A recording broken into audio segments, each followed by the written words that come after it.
ರಾಜ್ಯದಲ್ಲಿ ಆಡಳಿತ ನಡೆಸುತ್ತಿರುವ ಕಾಂಗ್ರೆಸ್ ಸರ್ಕಾರ ಜನವಿರೋಧಿಯಾಗಿದೆ. ಅಧಿಕಾರವನ್ನ ಸ್ವಾರ್ಥಕ್ಕೆ, ಹಣಗಳಿಕೆಗೆ ದುರುಪಯೋಗ ಮಾಡಿಕೊಳ್ಳುತ್ತಿದೆ.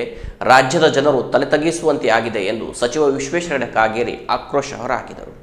ಕಾರವಾರದಲ್ಲಿ ನಡೆದ ಪತ್ರಿಕಾಗೋಷ್ಠಿಯಲ್ಲಿ ಮಾತನಾಡಿದ ಅವರು, ಗ್ಯಾರಂಟಿ ಹೆಸರಿನಲ್ಲಿ ರಾಜ್ಯವನ್ನು ದಿವಾಳಿ ಮಾಡುತ್ತಿದ್ದಾರೆ. ನಮ್ಮ ಪಕ್ಷದ ರೂಪಾಲಿ ನಾಯ್ಕ್ ಅವರು ಶಾಸಕರಿದ್ದಾಗ ತಂದಿರುವ ಕಾಮಗಾರಿಗಳು ಮಾತ್ರ ನಡೆಯುತ್ತಿವೆ. ಹೊಸದಾಗಿ ಯಾವುದೇ ಬಂದಿಲ್ಲ. ಈ ಸರ್ಕಾರ ಜನರಿಂದ ಹಣ ಸುಲಿಗೆ ಮಾಡುತ್ತಿದ್ದು ಅಬಕಾರಿ ಸುಂಕದಲ್ಲಿ ಏರಿಕೆ ಮಾಡಿದೆ. ಬಸ್ ದರ ಹೆಚ್ಚಿಸಿದೆ. ಸಬ್ ರಿಜಿಸ್ಟರ್ ಇಲಾಖೆಯಲ್ಲಿ ಬಾಂಡ್ ದುಬಾರಿಯಾಗಿದೆ. ವಾಹನ ಮೇಲಿನ ತೆರಿಗೆ ಹೆಚ್ಚಿಗೆ ಮಾಡಿದ್ದಾರೆ. ಈಗ ನೀರಿನ ತೆರಿಗೆ ಹೆಚ್ಚು ಮಾಡಲು ಮುಂದಾಗಿದ್ದಾರೆ. ಗಾಯದ ಮೇಲೆ ಬರೆ ಎಳೆಯುವ ಕೆಲಸ ಮಾಡುತ್ತಿದೆ. ಜಿಲ್ಲೆಯಲ್ಲಿ ಅಷ್ಟೊಂದು ದೊಡ್ಡ ಪ್ರಮಾಣದಲ್ಲಿ ಪ್ರಕೃತಿ ವಿಕೋಪವಾದರೂ ಇದುವರೆಗೂ ಹಿಂದೆ ₹1 ಬಿಡುಗಾಸು ಬಂದಿಲ್ಲ. ರಾಜ್ಯದಲ್ಲಿ ಅತಿಯಾದ ಓಲೈಕೆ ರಾಜಕಾರಣ ನಡೆದಿದೆ. ಕೊಲೆ ಸುಲಿಗೆ ಹೆಚ್ಚಾಗಿದೆ. ಕಾನೂನು ಸುವ್ಯವಸ್ಥೆ ಹದಗೆಟ್ಟು ಹೋಗಿದೆ ಎಂದರು. ಪತ್ರಕರ್ತರ ಪ್ರಶ್ನೆಗೆ ಉತ್ತರಿಸಿದ ಅವರು, ಹೆದ್ದಾರಿ ಕಾಮಗಾರಿಗೆ ಆಡಳಿತಾತ್ಮಕ, ಕಾನೂನಾತ್ಮಕ ವಿಳಂಬ ಇದೆ. ಕೆಲವು ಸಾರ್ವಜನಿಕ ಸಮಸ್ಯೆಯಿಂದ ಕೂಡ ವೇಗವಾಗಿ ಕೆಲಸ ಮಾಡಲು ಆಗುತ್ತಿಲ್ಲ. ಜನರ ಸಹಕಾರದ ಜೊತೆಗೆ ಅಧಿಕಾರಿಗಳು ತೀಕ್ಷ್ಣವಾಗಿ ಕೆಲಸ ಮಾಡಬೇಕು. ರಾಜ್ಯ ಸರ್ಕಾರ ಭೂ ಸ್ವಾಧೀನ ಪರಿಹಾರ ವಿತರಣೆ ವೇಗವಾಗಿ ಮಾಡಿಕೊಡಬೇಕು ಎಂದ ಅವರು, ಶಿರಸಿ ಕುಮಟಾ ರಸ್ತೆ ಕೆಲಸ ಫೆಬ್ರವರಿಯಲ್ಲಿ ಮುಗಿಯುವ ಸಾಧ್ಯತೆ ಕಡಿಮೆ ಇದೆ. ಮತ್ತಷ್ಟು ಕಾಲಾವಕಾಶ ಬೇಕಾಗುವ ಸಾಧ್ಯತೆ ಇದೆ ಎಂದು ಅಭಿಪ್ರಾಯಿಸಿದರು. ಬಿಜೆಪಿ ವಿರುದ್ಧ ಕಾಂಗ್ರೆಸ್ ಮಾಡಿದ ಆರೋಪಗಳಲ್ಲಿ ಹುರುಳಿಲ್ಲ. ನಾವು ಅಧಿಕಾರದಲ್ಲಿದ್ದಾಗ ಆಧಾರರಹಿತವಾಗಿ ಕಾಂಗ್ರೆಸ್ ಆರೋಪ ಮಾಡಿದೆ. ಬಿಜೆಪಿ ಜವಾಬ್ದಾರಿಯುತ ಸ್ಥಾನದಲ್ಲಿದ್ದು ಕಾಂಗ್ರೆಸ್ ಮಾಡಿದ ಭ್ರಷ್ಟಾಚಾರ, ಅನಾಚಾರವನ್ನ ದಾಖಲೆ ಸಹಿತ ನೀಡಿದ್ದೇವೆ. ಅದನ್ನ ಇಟ್ಟುಕೊಂಡು ಪ್ರತಿಭಟನೆ ಮಾಡಿದ್ದೇವೆ. ದೇಶದಲ್ಲಿ ರಾಜ್ಯದ ಜನ ತಲೆ ತಗ್ಗಿಸುವಂತಾಗಿದೆ. ಆಧಾರ ಇಟ್ಟುಕೊಂಡೇ ಬಿಜೆಪಿ ಸರ್ಕಾರದ ವಿರುದ್ಧ ನಿರಂತರವಾಗಿ ಹೋರಾಟ ಮುಂದುವರಿಸುತ್ತದೆ. ಮಳೆಗಾಲದಲ್ಲಿ ಗುಡ್ಡ ಕುಸಿಯುವ ಆತಂಕವಿರುವ ಬಗ್ಗೆ ಪ್ರಶ್ನಿಸಿದಾಗ ಮುನ್ನೆಚ್ಚರಿಕಾ ಕ್ರಮಗಳನ್ನು ತೆಗೆದುಕೊಳ್ಳಲು ಸಂಬಂಧಿಸಿದವರಿಗೆ ಸೂಚನೆ ನೀಡಲಾಗುತ್ತದೆ ಎಂದರು. ರಾಜ್ಯದ ಕಾಂಗ್ರೆಸ್ ಸರ್ಕಾರ ಈ ಕಳೆದ 1.5 ವರ್ಷದ ಈ ಅವಧಿಯಲ್ಲಿ ಜನ ವಿರೋಧಿಯಾದಂತಹ ಆಡಳಿತವನ್ನ ಹೆಜ್ಜೆ ಹೆಜ್ಜೆಗೆ ಏನು ಮಾಡ್ತಾ ಇದೆ,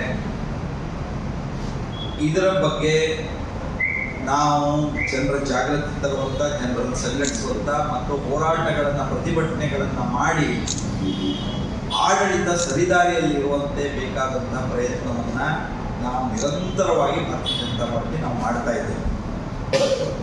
ನಿಮ್ಗೆಲ್ಲ ಗೊತ್ತಿದೆ, ನಿನ್ನೆ ತಾನೇ ರೂಪಾಲಿ ನಾಯ್ಕ್ ಅವರು, ನಮ್ಮ NSI ಅವರು, ನಮ್ಮ ಮಹಿಳಾ ಮೋರ್ಚಾದ ನೇತೃತ್ವದಲ್ಲಿ ಕಾರವಾರದಲ್ಲಿ ಗರ್ಭಿಣಿ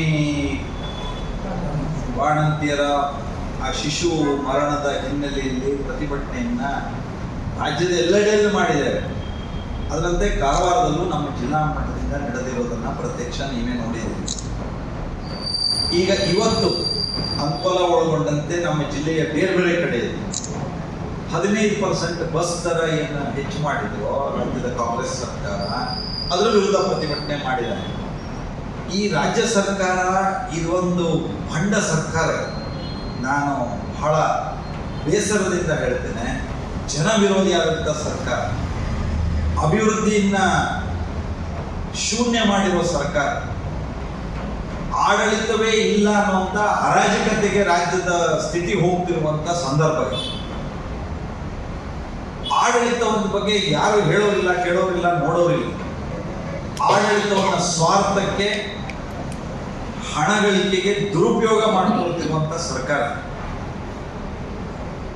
ನಾನು ಎಷ್ಟು ಬೇಕಾದರೂ ಉದಾಹರಣೆಯಿಂದ ಹೇಳ್ಬೋದು.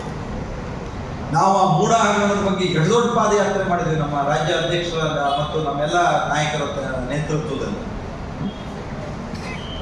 ಎಷ್ಟು ದೊಡ್ಡ ಹೋರಾಟ ಆಯಿತು ಅಂತ ಗೊತ್ತಿದೆ. ವಾಲ್ಮೀಕಿ ಹಗರಣ, ಅರೆ ಸರ್ಕಾರದ ಟ್ರೆಸರಿ ಮೂಲಕನೇ, ಬ್ಯಾಂಕ್ಗಳ ಮೂಲಕನೇ ಇಷ್ಟು ದೊಡ್ಡ ಹಗರಣ. ಇದಲ್ಲದೆ ಬಹಳ ಬೇಸರದಿಂದ ಹೇಳಬೇಕು, ಅದು ಎಷ್ಟು ಜನ ಸರ್ಕಾರಿ ನೌಕರರು, ಗುತ್ತಿಗೆದಾರರು ಚೀಟಿ ಬರೆದಿಟ್ಟು ಹೆಸರು ಹೇಳಿ ಇಂಥವ್ರ ಕಾರಣ ಅಂತ ಸತ್ತಿರೋದನ್ನು ನೋಡ್ತಿದ್ದೀವಿ. ಅವ್ರ ಕುಟುಂಬದವ್ರು ಹೇಳ್ತಿದ್ದಾರೆ. ಬೇರೆ ಬೇರೆ ಬೇರೆ ಬೇರೆ ನೀವು ಪ್ರಕರಣವನ್ನ ಎಲ್ಲವನ್ನು ವಿಶ್ಲೇಷಣೆ ಮಾಡಿದ್ರೆ, ಗುತ್ತಿಗೆದಾರರಿಗೆ ಬಿಲ್ ಆಗದೆ ಅವರಿಗೆ ಪರ್ಸೆಂಟೇಜ್ ಕೊಡೋದಕ್ಕೆ ಸಾಧ್ಯ ಆಗದೆ ಅವರು ಚೀಟಿ ಬರೆದು ಸಾಯ್ತಿರುವಂತ ದೃಶ್ಯ ಇದೆ. ಸರ್ಕಾರಿ ನೌಕರರಿಗೆ ಸುಳ್ಳು ದಾಖಲೆಗಳನ್ನ ಸೃಷ್ಟಿಸೋದಕ್ಕೆ ಸಾಧ್ಯ ಆಗದೆ ಅಧಿಕಾರಿಗಳ ಅವರ ಆಡಳಿತ ಕಾಂಗ್ರೆಸ್ನವರ ಹೆಸರು ಹೇಳಿ ಸಾಯ್ತಾ ಇರೋದು ನೋಡಿದ್ದೀವಿ. ಭ್ರಷ್ಟಾಚಾರ ಮಿತಿ ಮೀರಿರೋದು ಒಂದು ಕಡೆ, ಅಭಿವೃದ್ಧಿ ಅಂತೂ ಇಲ್ಲೇ ಇಲ್ಲ. ಕಾರವಾರದಲ್ಲೂ ಏನಾದ್ರು ಕೆಲಸ ಆಗ್ತಾ ಇದ್ದಿದ್ರೆ ರೂಪಾಲಿ ನಾಯ್ಕ ಅವರು ಶಾಸಕರಿದ್ದಾಗ ತಂದಿದ್ದೆ ಹೊರತಾಗಿ ಹೊಸ ಅಭಿವೃದ್ಧಿ ಕೆಲಸ ಈಗೇನೋ ಬರ್ತಾ ಇದೆ ಅಂತ ಹೇಳ್ತಾರೆ. ಅದು ಬರಲಿ, ಅದು ಯಾವಾಗ ಬರುತ್ತೋ ಜಿಲ್ಲೆಯಲ್ಲಿ ಬರಲಿ. ಹೊಸ ಅಭಿವೃದ್ಧಿ ಕೆಲಸ ಇಲ್ಲ, ಶೂನ್ಯ. ಗ್ಯಾರಂಟಿಯೂ ಸಮರ್ಪಕವಾಗಿ ಅನುಷ್ಠಾನ ಆಗ್ತಾ ಇಲ್ಲ. ಗ್ಯಾರಂಟಿಯ ಹೆಸರಿನಲ್ಲಿ ಆರ್ಥಿಕವಾಗಿ ರಾಜ್ಯ ದಿವಾಳಿಯಾಗಿ ಹೋಗ್ತಾ ಇದೆ. ಮಾಜಿ ಶಾಸಕಿ ಬಿಜೆಪಿ ರಾಜ್ಯ ಉಪಾಧ್ಯಕ್ಷೆ ರೂಪಾಲಿ ನಾಯ್ಕ್, ಬಿಜೆಪಿ ಜಿಲ್ಲಾಧ್ಯಕ್ಷ ಎನ್ಎಸ್ ಹೆಗಡೆ, ನಗರಸಭಾಧ್ಯಕ್ಷ ರವಿರಾಜ್ ಅಂಕೋಲೇಕರ್, ನಾಗರಾಜ್ ನಾಯಕ್, ಗ್ರಾಮೀಣಾಧ್ಯಕ್ಷ ಸುಭಾಷ್ ಗುಣಗಿ, ನಗರಾಧ್ಯಕ್ಷ ನಾಗೇಶ್ ಕುರುಡೇಕರ್, ಕಿಶನ್ ಕಾಂಬಳೆ ಪತ್ರಿಕಾಗೋಷ್ಠಿಯಲ್ಲಿ ಉಪಸ್ಥಿತರಿದ್ದರು.